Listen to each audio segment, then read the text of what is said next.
Parmi ces 3 personnes, 2 étaient féconds, mais l'autre était stérile. La Bible dit ceci. Quand il est parti, celui qui avait le sein a eu la capacité de fructifier d'autres seins.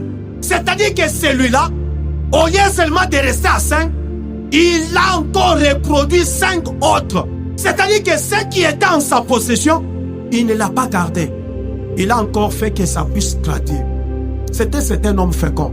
Il a la capacité de se multiplier. Celui de toi, il a aussi multiplié. Mais regardez celui qui est stérile, ce qu'il a fait. Il est allé enterrer dans la terre. Il a dit, toi tu amasses, là tu n'as pas semé. Ah, je comprends bien. Que ça te dit que la fécondité ne se limite pas seulement à avoir les enfants. Avoir les enfants, ce n'est pas mal. Maman, avoir les enfants, ce n'est pas mal. Mais je te dis qu'il y a des choses que Dieu t'a données. Tu n'es pas né dans cette famille où il y a des commerçants ainsi que des commerçantes pour rien. Il y a quelque chose que tu as acquis de ta famille.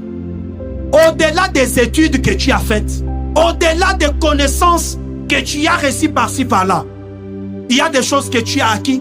Il y a des talents que Dieu a placés en toi. Que fais-tu de ce que Dieu t'a donné? Est-ce que tu es fécond ou tu es féconde? Est-ce que tu les multiplies? Or que quand Dieu a créé l'homme, la Bible dit qu'il l'a créé à son image.